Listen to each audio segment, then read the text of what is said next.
देंगे। जाइए, मैं आपसे बात नहीं करती। बेटा तुम अभी स्कूटी चला नहीं पाओगे, क्योंकि स्कूटी चलाने के लिए ड्राइविंग लाइसेंस की जरूरत होती है, जो 18 साल से कम उम्र के लोगों की बनती नहीं है। आपसे तुम 6 साल बाद जब 18 की हो जाओगी तो प्रॉमिस मैं तुम्हें स्कूटी दिला दूंगा बच्चा। 6 साल तो बहुत होते हैं, फिर क्या पता आप ये प्रॉमिस भूल गए तो? कैसे भूलूंगा बेटा, तुम जो रोज मुझे याद दिलाती रहोगी। कहो तो डायरी में से नोट कर लेता हूँ। अब तो मान जा बेटा। हाँ नहीं, मुझे वो सब नहीं पता। मैं एक ही शर्त पे मानूंगी कि स्कूटी के प्राइस का डबल यानी 1 लाख रुपए आप मुझे अभी दे दो। हाँ बाबा, दिया। रामू, दौड़ से चेकबुक और पेन लेके आओ।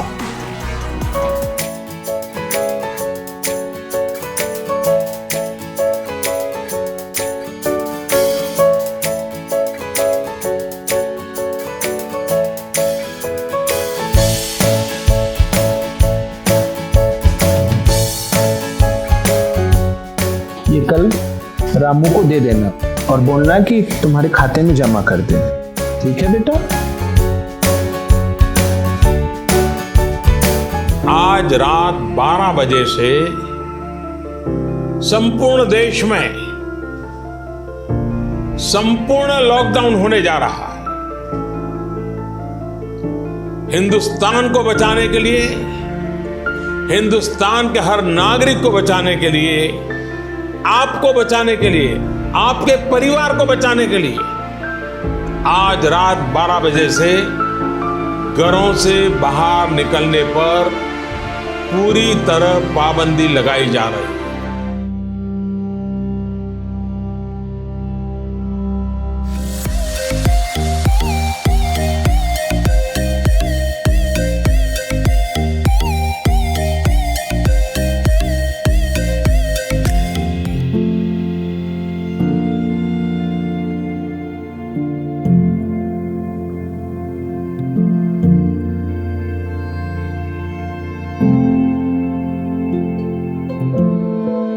यार सुनो, इस लॉकडाउन ने प्रवासी मजदूरों पर बेहद कहर ढाया। लाखों लाख भूख प्यासे बेबस लोग अपने घर पैदल ही निकल पड़े।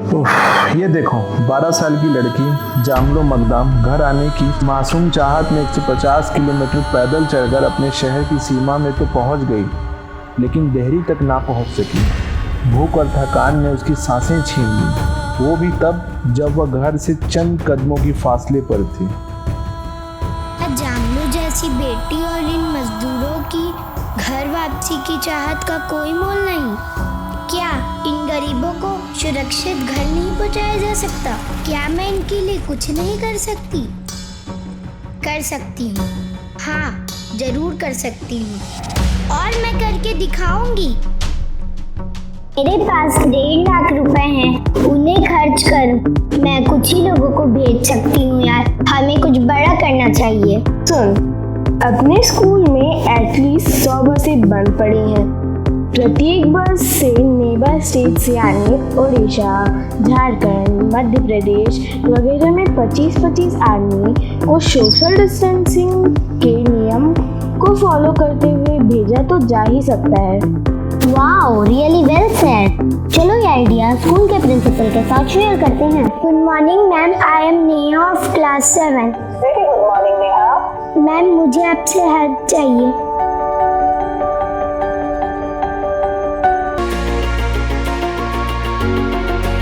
तुम लोगों के जज्बे को सलामी देना चाहती हूँ। मैं पूरी तरह तुम लोगों के साथ हूँ, लेकिन इस मुहिम को कामयाब करने के लिए हमें प्रशासन से लिखित रूप से अनुमति लेनी पड़ेगी और अधिक से अधिक छात्रों को जोड़ना पड़ेगा।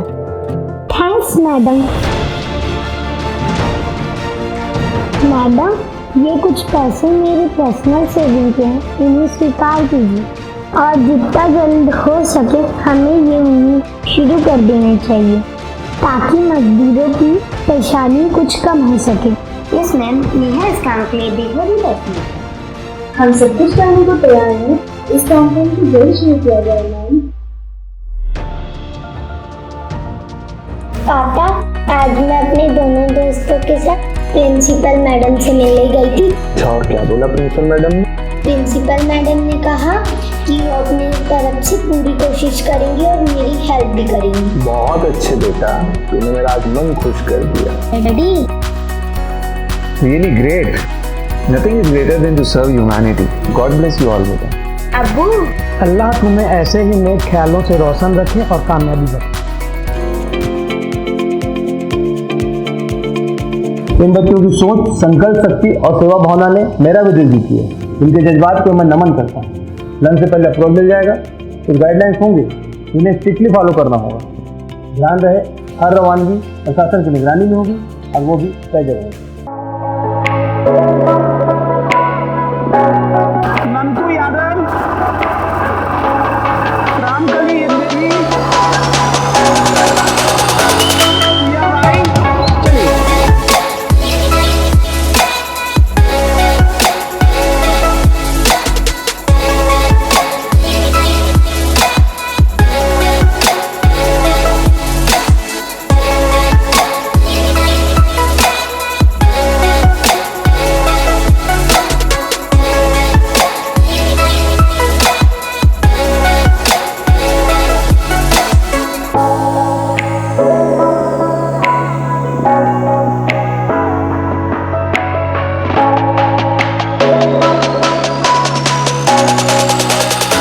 नया बेटा, जी पापा।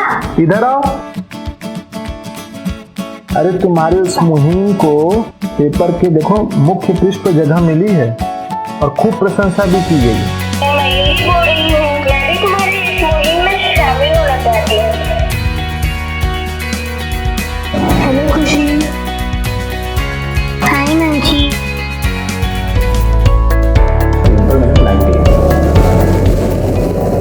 Good morning principal madam.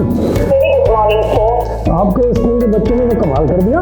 इनकी नोट नीति से प्रभावित होकर मैं सांसद निधि से वापसी भाड़े को अदा करने का आदेश आज ही जारी करने जा रहा हूँ।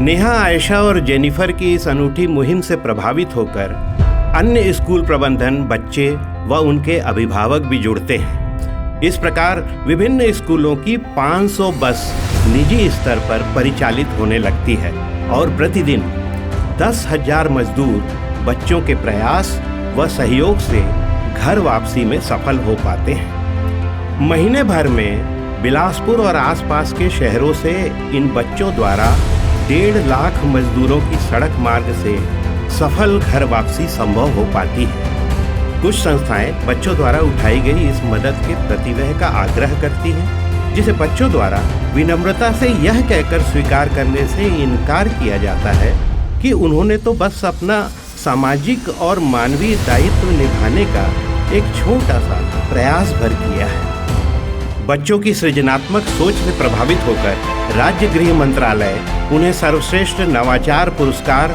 2020 जूनियर श्रेणी से पुरस्कृत करता है। इस तरह इन बच्चों ने ये सिद्ध कर दिया कि वे महज भविष्य की धरोहर मात्र नहीं है। यदि उनमें सही शिक्षा, कौशल व संस्कार भरे जाएं, तो वे न केवल वर्तमान समस्याओं के हल में अपनी निर्णायक भूमिका अदा कर सकते हैं, बल्कि अपनी सृजनात्मक सोच से उच्च मानवतावादी मूल्यों की सुदृढ़ परंपरा को स्थापित कर सकते हैं।